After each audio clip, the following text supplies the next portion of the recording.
Hello, welcome to Wellbeing. I'm Guy Murphy. My guest today is Professor Sean Cain from Flinders University, and today we'll be talking about sleep, light, and circadian rhythms. Thank you for joining me on the show today, Sean. Well, thanks for having me. My pleasure. Now, your research shows that unhealthy light disrupts circadian rhythms and that this leads to higher risk of health problems like heart disease and stroke. Could you please explain what unhealthy light is and why disruption of circadian rhythms can lead to health risks? Yeah, well, our bodies really evolved with these bright days and dark nights. And when we get that kind of light, our internal clocks sort of know what to do and when to do it. So we have a clock at the base of our brain. It's our master circadian clock. And it's not only itself organized to deliver, daily rhythms, but it organizes rhythms throughout the brain and body. And really, our bodies are composed of trillions of cellular clocks, each tissue doing different things at different times of day. So, you might have a liver or a pancreas that's expecting to work harder in the day than at night, etc. Your heart might be, expecting a lot of activity in the day and more recovery at night. These are all set according to these daily rhythms. Now, in our past, we didn't have much of a choice about our light exposure patterns, and those light exposure patterns set the strength of the internal clock, which then is able to organize the rest of the body.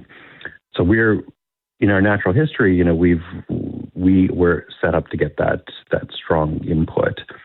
But now that we have artificial lights and we can turn lights on and off whenever we want, we spend time indoors, we have this light cycle that is not what our bodies are expecting. And so it's less able to organize everything according to how it evolved. So really the unhealthy light is getting too little in the day because we spend too much time indoors and too much at night because it's so easy to use devices or keep our lights on. So it's confusing to the body. It's confusing its ability to organize all of these systems. And after a while, you start to see that in virtually every kind of chronic disease. Let's talk a little bit more about some of the health risks and some of these diseases that are caused by the disruption of circadian rhythms.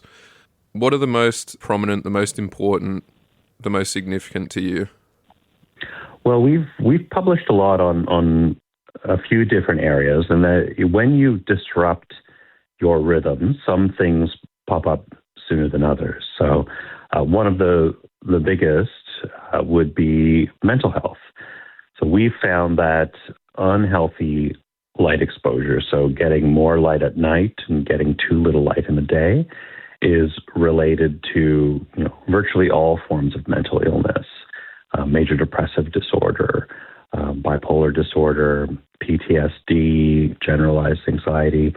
So it's when you get these rhythms wrong, you get unhealthy light, you're at a much greater risk for these. But we have found relations of unhealthy light to all sorts of other things like, different forms of cardiovascular disease, the likelihood of developing type 2 diabetes, even your longevity is impacted. So we found that people with healthy light patterns compared to those with unhealthy light patterns would live about 5 years longer. So, like I said, there's almost nothing it doesn't touch, but those things seem to, crop up very quickly. And also, I'll say, obviously, sleep. So you can easily disrupt your sleep with unhealthy light patterns. And we have a new paper we're publishing now showing that as you move off of the natural light-dark cycle, then your sleep is disrupted.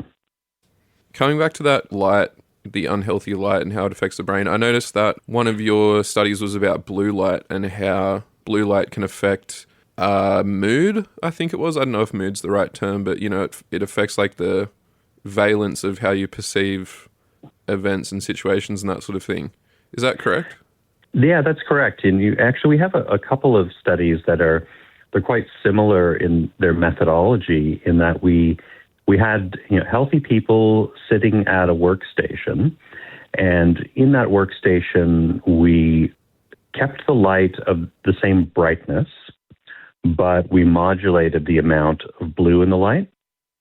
And these people were basically tested under blue enriched light and blue depleted light. We did some different tasks.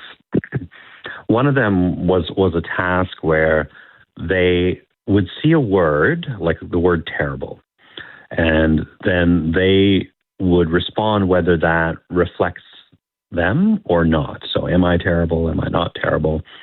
And then they'd say yes or no. And we were able to model underlying processes that occur. And what we found in that study was that when people were under the blue enriched light, and remember, these are the same people, just in the same brightness of light, just different amounts of blue. When those people were in the more blue enriched light, they were better able to reject negative words as relating to them. So essentially, the way the modeling, what the modeling showed us was that their kind of internal accumulation of evidence against a negative word representing them was quicker. So internally, they could build up evidence. Am I terrible? Nope, and they would reject that. With the same people, we're able to reject negative thoughts of self more easily. What we think is going on, we know that there's the input from these blue sensitive circadian photoreceptive cells, not just to the clock, but to other areas of the brain involved in emotion and emotion regulation. And we've shown in imaging studies that light can suppress activation of the amygdala, which is generally seen as a kind of a negative emotionality region, so fear producing. It also enhanced connectivity with the prefrontal cortex, which is involved in controlling thought and emotions. So we think what's happening is that when the blue light is better able to kind of downregulate negative emotionality, you're able to reject these negative thoughts of self. But we also found that it influenced people's gambling, specifically how the brain registers loss. So we had people in the same situation, blue enriched, blue depleted, healthy people. They would gamble, and under the blue enriched light, they tended to be more gain seeking and less sensitive to loss. And so essentially, they would gamble more. And I think this is probably going on in casinos and pokies all the time, where if you go and look, people are bathed in blue enriched light. You can also see it in stores. You go into a store and you've got these bright white light, and white light is white because it has a lot of blue wavelengths in it. It's probably manipulating how you make decisions. So if you're more gain seeking and you're less able to register loss, you go into a store, you pick something off the shelf, you're really in a way, it's similar to gambling in that you're judging the losses and gains. And if you're less able to register the losses, you're more likely to purchase. So these wavelengths of light aren't just important for disrupting or enhancing your clock. It's also changing your style of thinking. Are you more gain-seeking? Do you find loss more aversive? How do you think about yourself? How optimistic or pessimistic are you going to be in the moment? This stuff is always sculpting how we think in subtle ways. So is the idea here is that we're drawn to blue light, particularly at night, because it makes us feel good in certain ways, and repeated exposure to that light over time, does that cause long-term changes in the brain and neural pathways and that sort of thing? Yeah, that's a great way to put it, because we're clearly drawn to light, and probably especially at night.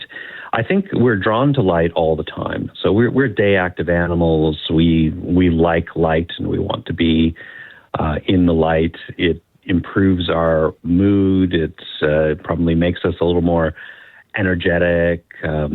If you think back in our history, during the day is the time you had to go out, get stuff, get food, accomplish things. And nighttime is more for winding down. As I said in the past, we didn't have much of a choice over whether there's light or not, but we do now. And so this general move to be light seeking is not good for us at night. So if we get light at night when our bodies are expecting darkness, we're essentially telling our internal clocks, you're wrong about what time of day it is. It's not nighttime, it's daytime. And that shifts the clock to the daytime, but it also weakens the internal signal for day and night, essentially telling your clock, you shouldn't be so sure of yourself. You thought it was nighttime, but actually it's daytime. And then what that does is it weakens the signal of the clock, causing disruption, causing a general inability of the body to organize itself. So this desire to be in the light it feels good in the moment, but at night, what it does is it disrupts the clock, and it has all these downstream effects of poor mental health and physical health. So yeah, it's something that, like having a cup of coffee when you're tired at night. It might feel good in the moment, but it's not going to help your sleep, and in the long run, it would be unhealthy. And light's kind of like that as well. Yeah, we might be drawn to it. It might feel good in the moment, but if we're doing it at night, it has long-term negative consequences. Yeah. Okay. Just out of curiosity, this might be outside your realm of expertise, so apologies if so. But I'm just wondering, is there like a therapy technique that involves the use of blue light to help, assist people with their self-image and that sort of thing? No, not when it comes to self-image that I know of. But blue light has been used for many, many years, especially for seasonal affective disorder.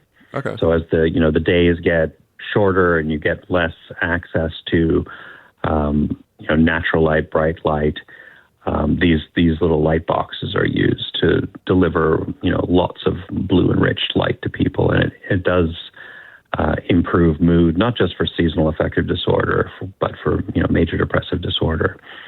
So a lot of people are quite sensitive to that lack of light, and they benefit from that.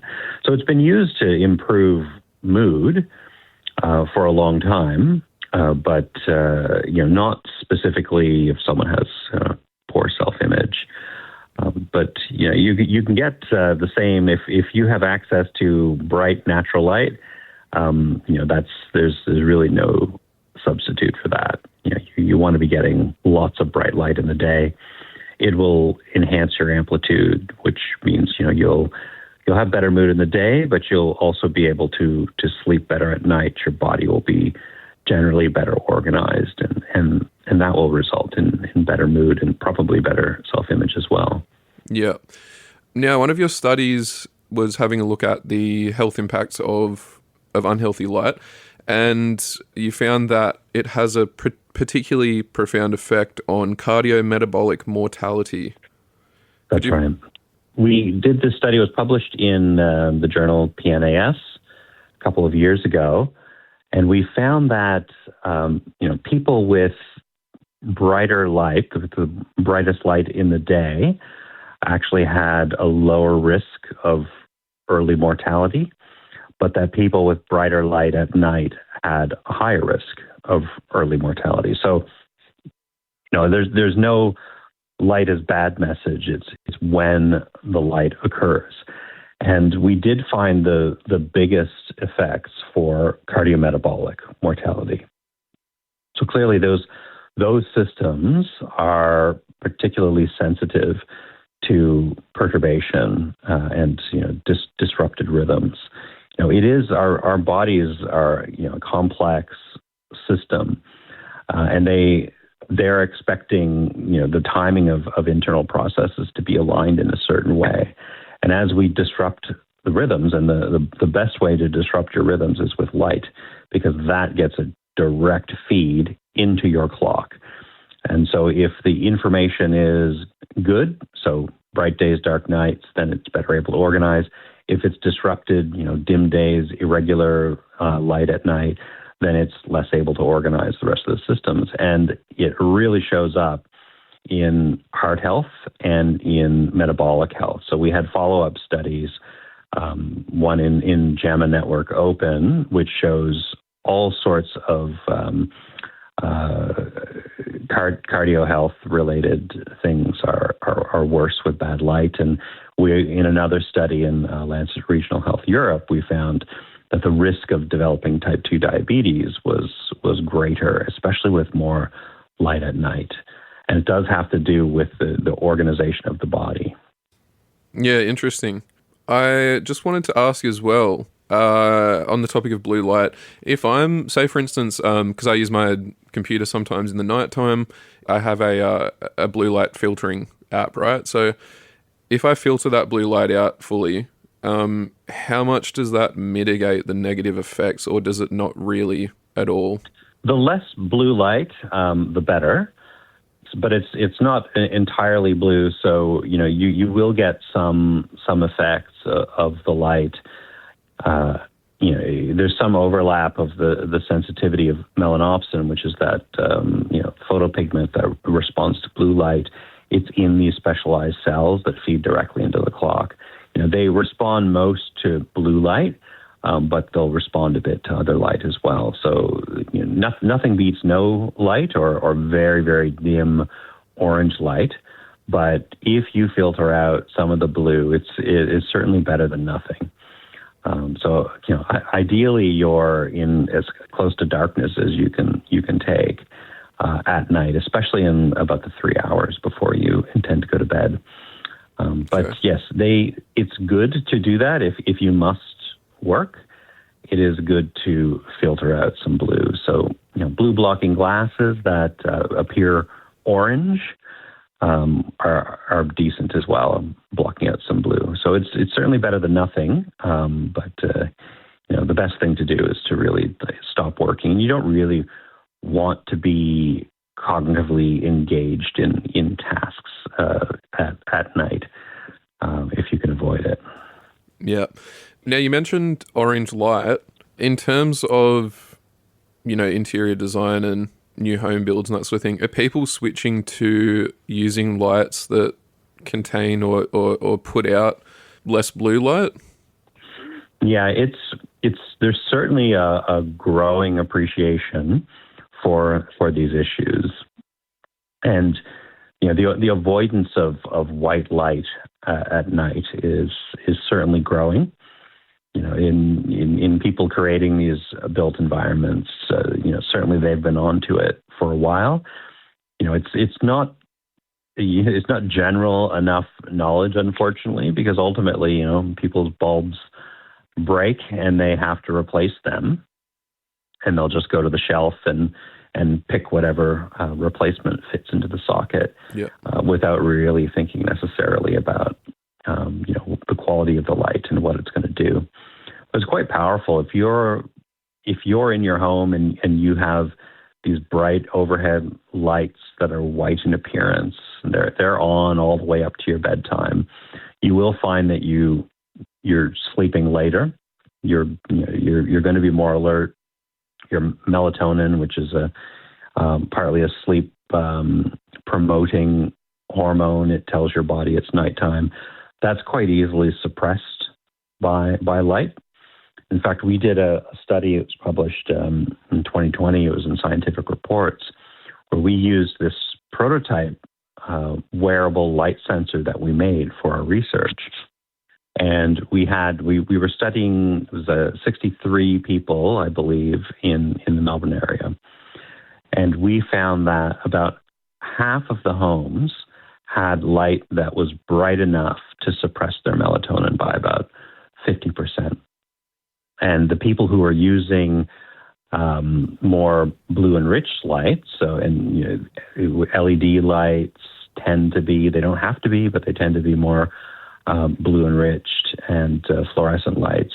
So those energy efficient lights were about twice as bad as the incandescent lights for the suppression of melatonin.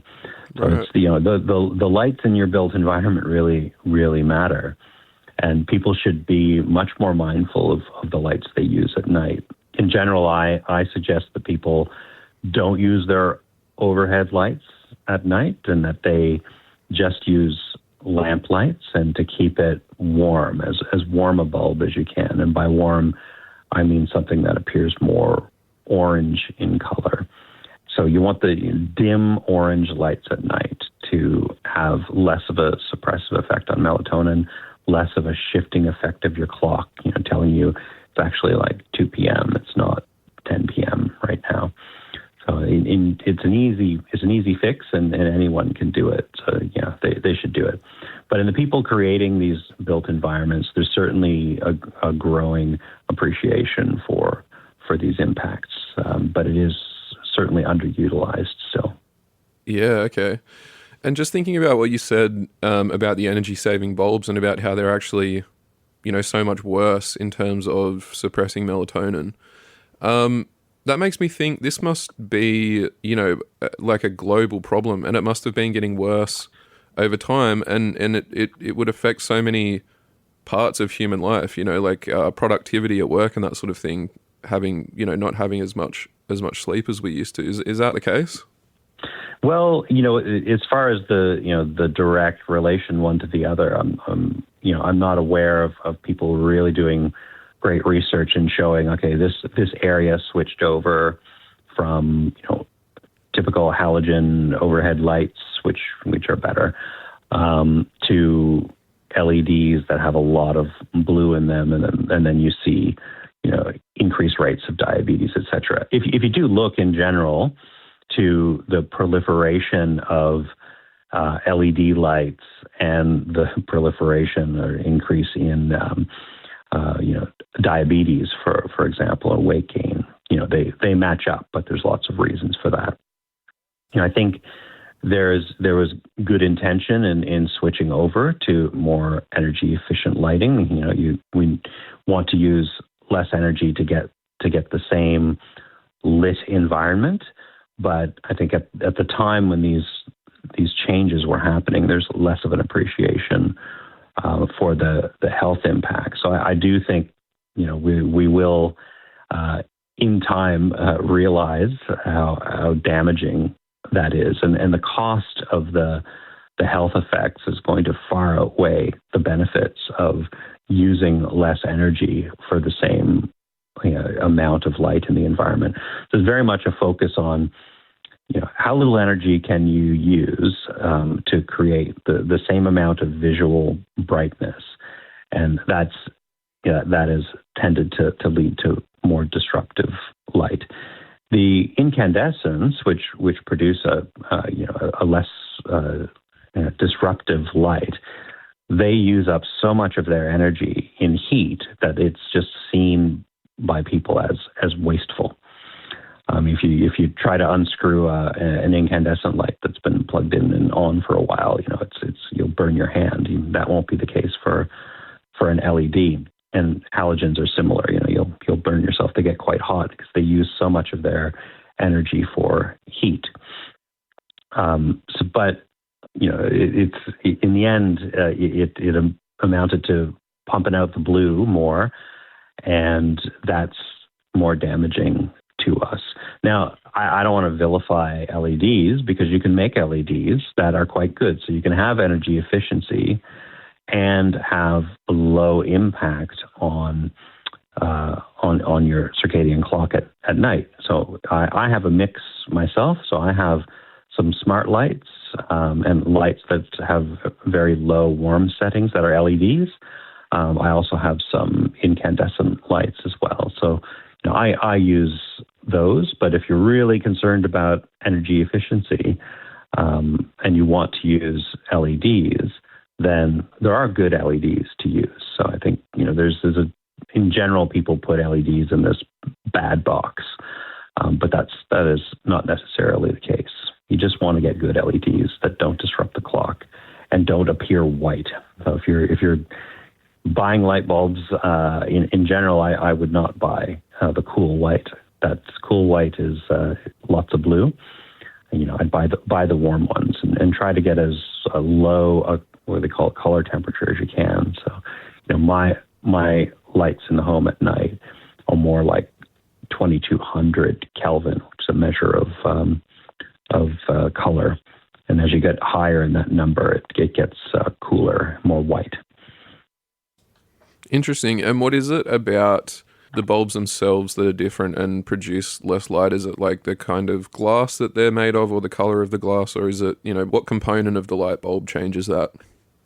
Yeah, no, it's the actual light itself. So you've got little LEDs can produce different wavelengths of light, and the way that you get LEDs that produce white light is to have lots of blue component to it. So you'll have, and I think it was 2014, there's a Nobel Prize in physics given to the people who developed the blue LEDs. So that allowed us to create white light environments that were low energy producing. And it allows us to create, great TVs and monitors and our phones and whatnot. You can get the full range of visual experience of colors. So it's quite useful. But maybe not something that your body is expecting at night. And so I don't think there's, even at that point, so much of an appreciation for how sensitive our own photoreceptors are to that light. And so, it becomes quite disruptive, quite confusing for the body. But you can dial those down. So you can just have more the LEDs that have warmer colors, no problem. You're listening to Wellbeing. My guest today is Professor Sean Cain from Flinders University. Your research highlights that when we sleep can be just as important as how long we sleep for.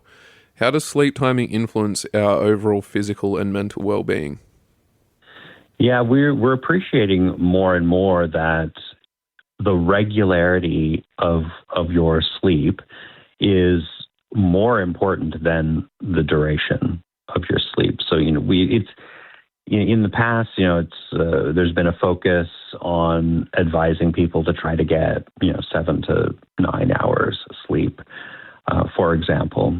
And it's not bad advice, but we are finding that the better advice is not the amount, but the timing. So if you tend to go to bed, within about an hour, half hour, the same time every night, and wake up, around half hour, the same time every morning, that tends to matter more for your well-being than the sheer amount. And so we published a paper in the journal Sleep very recently, a couple of years ago, and we found that, the regularity of the sleep was much more predictive of your longevity than the amount of sleep. And we've got a follow-up study where we looked at the same thing, but in a bunch of different diseases, so nearly 200 diseases. And we found that sleep regularity, so going to bed, waking up at the same time or thereabouts every day, was much better for avoiding all sorts of diseases and much more predictive than the duration itself. In fact, it was about 10 times more predictive of later disease than sleep duration itself. So, which is, I think, good news for everyone, because regularity is a much more controllable thing than sheer amount of sleep. So it's, especially if you're controlling the lights in your environment, if you reduce your light exposure at night, you can hardly help but go to bed at about the same time. if you're not suppressing your melatonin, if you're not shifting your clock to a daytime phase, your body just takes over, and you will tend to go to bed and wake up at the same time. But duration's a little bit more difficult to control. Some people are shorter sleepers, longer sleepers.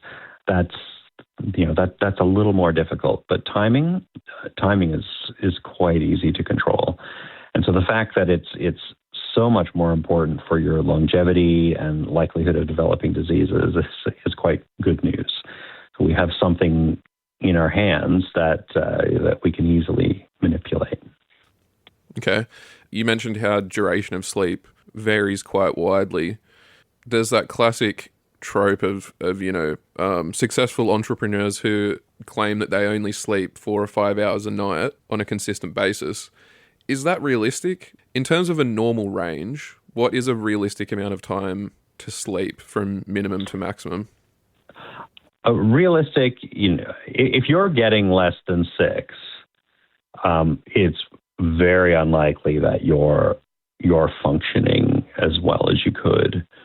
And I think there's a lot of lying about people's sleep. Absolutely. So in order to seem tough and motivated, people might say, "Oh, I only get 4 hours of sleep a night." And though anyone getting 4 hours of sleep is not functioning well. Yeah. So to me, it's like bragging about how much alcohol you drink.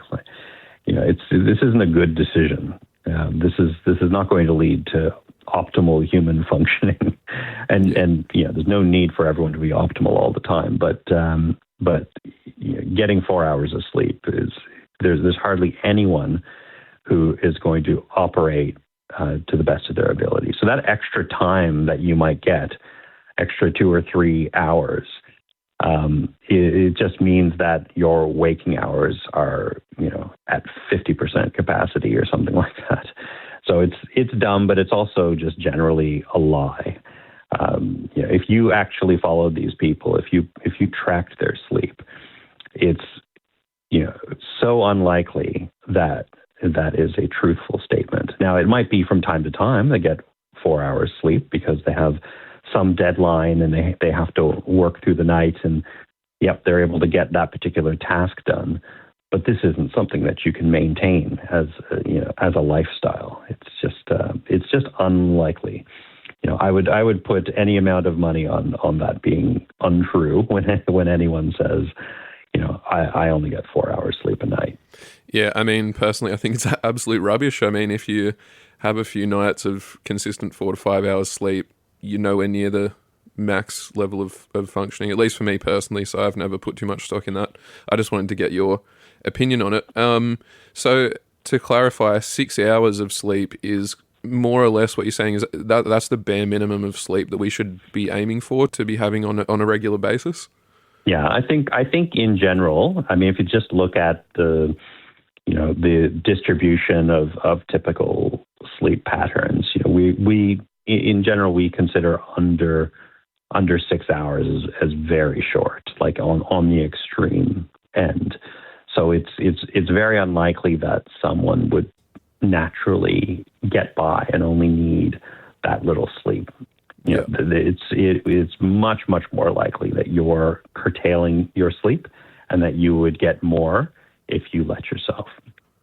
Personally, I'm more on the 8+ side, so I get more than 8 hours sleep, okay. and I feel good with that. Interesting. Well, that's I wanted to ask on the flip side, how many hours of sleep would be oversleeping for the average person? Yeah, oversleeping is an interesting concept, and certainly there's a lot of evidence that long sleep is also related to negative health outcomes, right? So getting more than 9 hours sleep tends to be related to more disease, etc. But the question is this really about the sleep, or do people who get so much more sleep have underlying problems that are causing the sleep? And when we are sick, our bodies tend to push us toward sleep states, and we recover. Our bodies recover during sleep. We often feel better, after getting a good chunk of sleep. So the bodies are in recovery mode, during sleep, and so getting more of it is a reasonable thing. And so it's questionable whether how much we can overindulge in sleep. I think it's more likely in general, we get the sleep that we need. And it's not like eating where you can eat any amount. People can't just sleep for 24 straight hours unless they're really ill. It stops itself. So it's questionable how much you can overconsume sleep. So I think those results showing that too much sleep is related to poor health outcomes. I don't think it's because these people are choosing to overconsume and that's bad.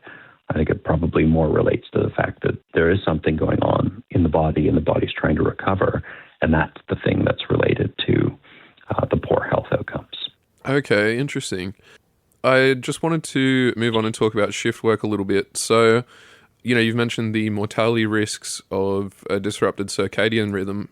Surely shift workers face these issues. And so what practical strategies can help reduce those mortality risks for these sorts of workers?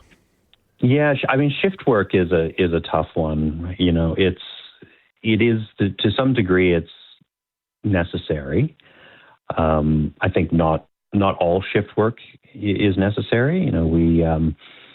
We should try to avoid having a 24-hour society as much as possible. But for hospitals, for example, you need to have staff to deal with accidents or anything negative requiring health interventions at night. So obviously we need a certain amount of it, but it is hazard work. Over and over you see greater mortality, greater rates of cancer or mental health problems. Shift work is the ultimate insult on sleep and the circadian system. You're getting loads of light at night when your body is expecting darkness. It's disrupting all the clocks of your body. It really is a very damaging thing to do to yourself. So in general, I think we should be treating it as hazard work, to do it only to the extent that it's necessary, and to some degree giving tips about it feels like giving tips on healthier cigarette smoking. You're building a better filter for a cigarette. It's like, okay, it's a bad thing. It's always going to be bad. Yeah. But I think the advice in general is do it as little as you can, and try not to be doing it for 10, 20 years. It's not it will take a toll, and there's no way to make shift work healthy except to try to minimize it. Yeah. The problem is the things that you need to do during shift work, things like you need to be under bright light, you need to be under blue enriched light at night, because if you're doing shift work and it involves doing anything that requires some focus and alertness, and if you're working in general, that's the case. You can't be under dim warm light. You're going to need to be under more blue enriched light. It's for safety reasons and functioning reasons. But that's the very light that's going to disrupt the clock, and so it's you have a short-term need of being alert and functioning well against the long-term problem of disrupting your clock over and over again. It's probably better to be on more regular schedules than rotating schedules, but it's always going to be some degree of bad. Yeah. Say if you had, hypothetically, you had like a worker that was, paving the roads, putting new tarmac down, that sort of thing, and they worked They started their shift at midnight every night rather than, on a rotating roster where they're working sometimes early in the morning, sometimes late at night, or, whatever it may be. So say if you had someone like that and they slept at the same time every morning or, whenever they went to sleep, it was exactly the same time. They got enough sleep, they got, let's say, 8-9 hours of sleep, and they woke up at more or less exactly the same time. The regularity of the sleep was there. Would that substantially mitigate some of the mortality risks, or is it still really harmful because they're not getting natural light, they're getting a lot of white light and blue light and that sort of thing? Yeah, what would be the case there? Yeah, I mean, that's theoretically interesting. If you had an inverted work schedule that was perfectly timed and you're working under, very bright light, and some of the work lights are crazy bright, and then you were able to sleep during the day, and you had blackout curtains, and you're able to create a perfectly dark environment during your quote unquote daytime.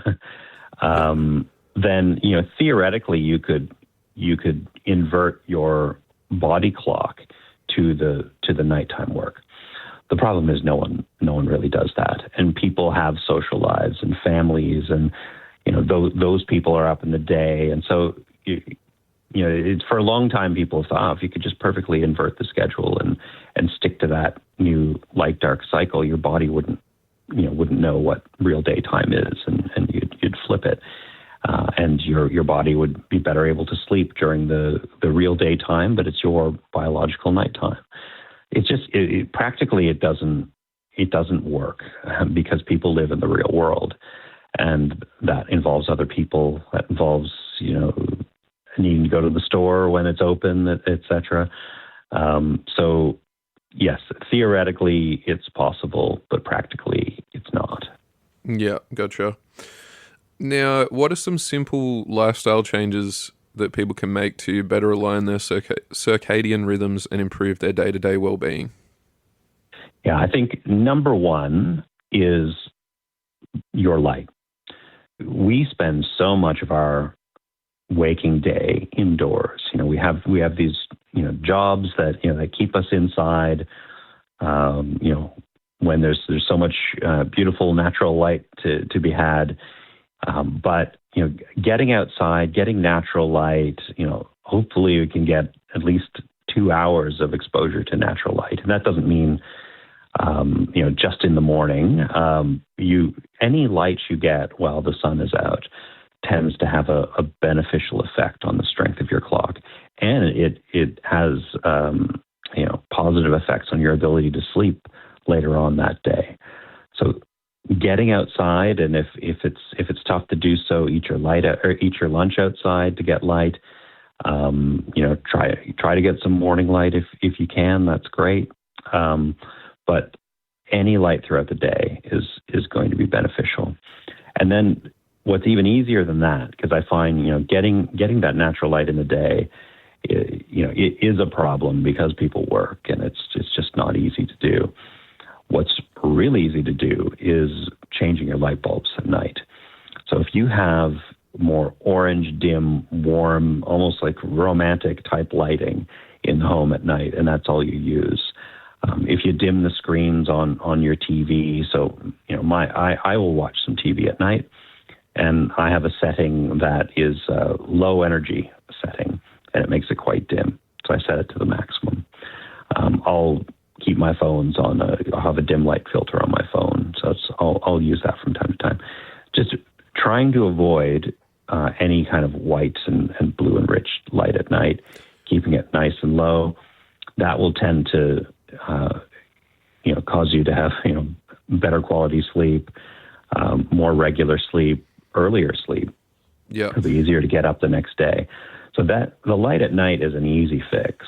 A little bit harder is getting more light in the day, but if you do it, you see really instant benefits. Great. And so when we talk about getting light, does that mean direct sunlight on the skin? Does it mean light into the eyes? Or does it mean both of those things? What's the most effective way to absorb light in order to regulate the circadian rhythm, I suppose is what I'm asking. Yeah, well, it really is about light to the eyes. So, there are a lot of people interested in, positive effects of light on the skin and UV light in particular. And certainly, here in Australia, there's a vilification of UV, and we have some pretty extreme UV. It's probably led us to avoid a lot of healthy sunlight. But yeah, it's about light in the eyes. So I never wear sunglasses because I work a lot and I don't get as much natural light as I would like.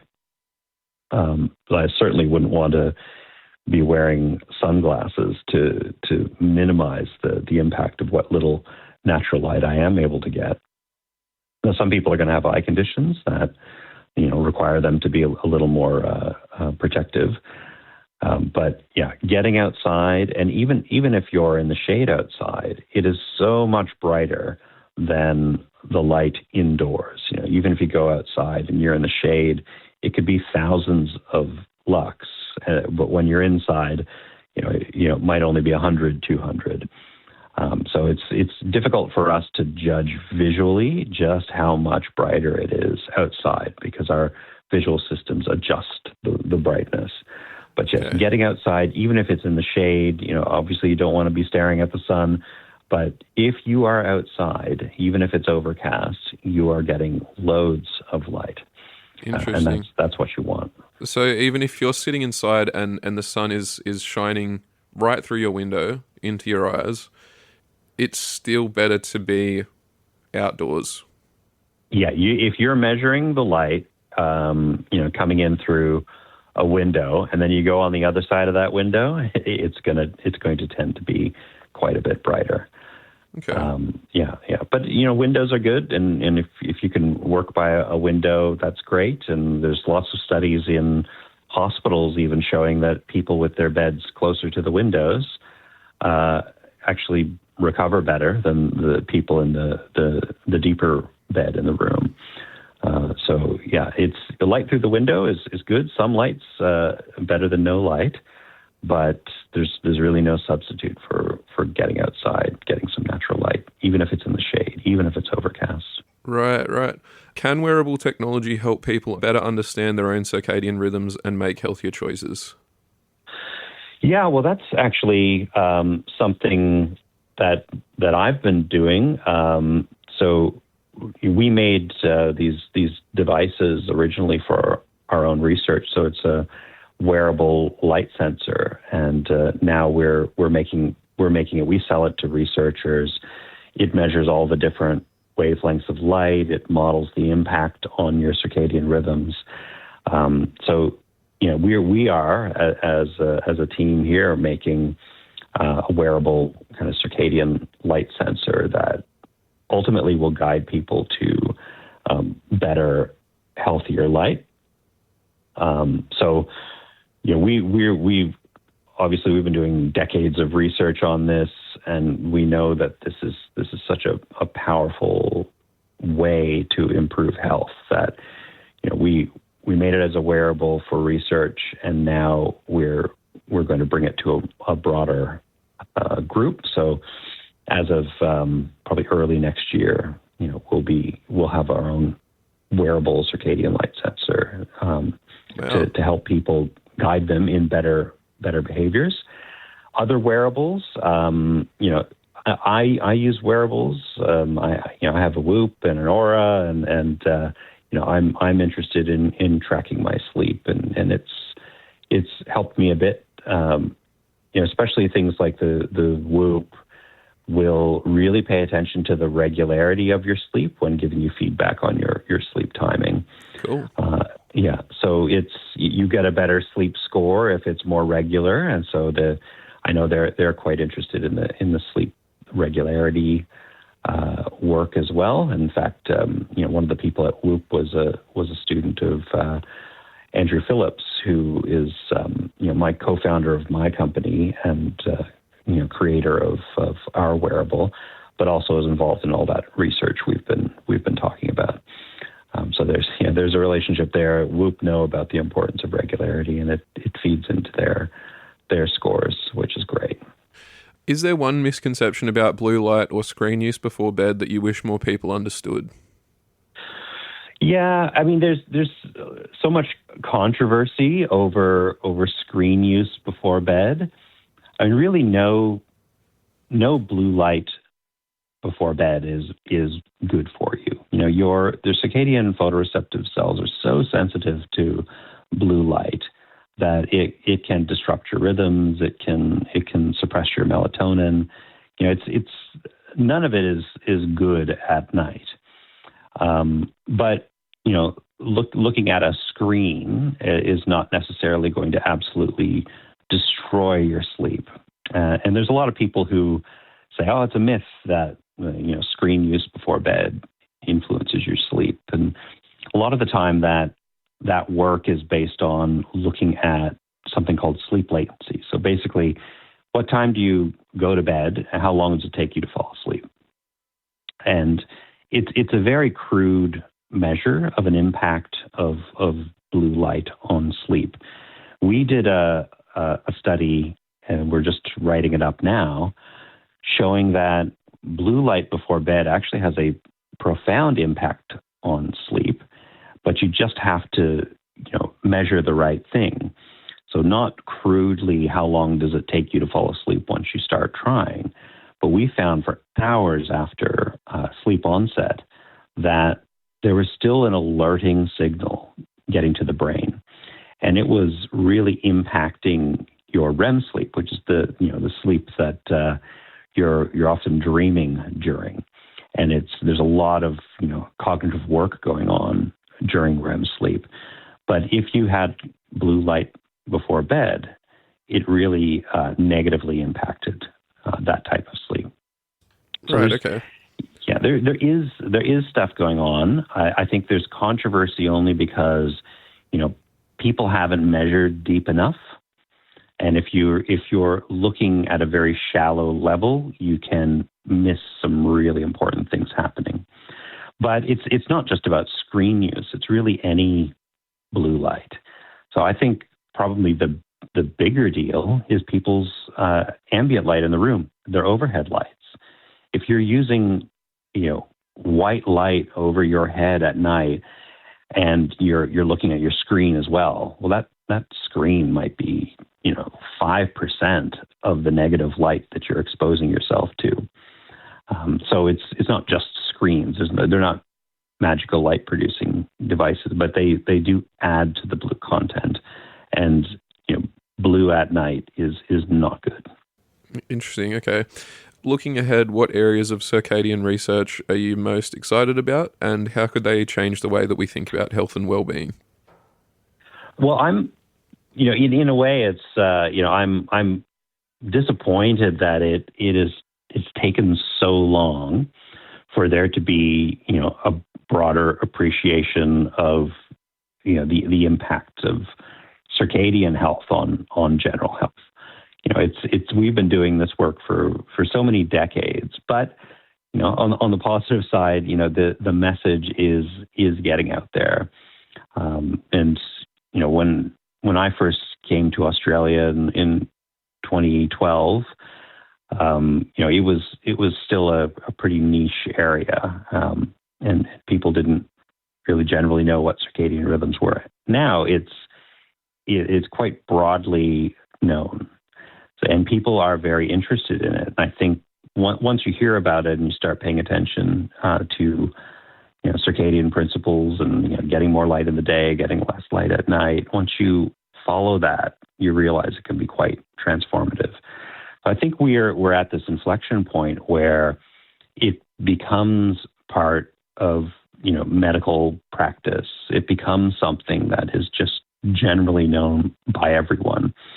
It's such a powerful thing. If you get your light exposure patterns right, you're going to feel so much better. You're going to be more positive in the day. You're going to sleep better. You're going to have a more fulfilling life. You're going to have less of a risk for developing chronic disease. I think we have not used this tool enough. it's super powerful. It's very easy to get right. And so, I think I'm excited about the fact that now we've reached a point where it's quite broadly known. And I'm a part of creating tools to help people get better light. And so it's something you can track. It's something you can pay attention to, get some good advice from, and kind of live a healthier, happier life. I think it's in the next 5-10 years, it's just going to be general practice in life. Everyone's going to know about it, and everyone's going to use these principles to feel better and to live a healthy life. Well, it's a very interesting subject, and thank you, Sean, for coming on the show. That's all we have time for today, but thank you very much. It's been a pleasure, and thanks for sharing all that interesting stuff about sleep and the circadian rhythm. Great. Well, thanks for having me. Not a problem. My guest today was Professor Sean Cain from Flinders University. Thank you again for joining us on the show. Thank you for listening. I'm Guy Murphy, and all of us at Wellbeing wish you well.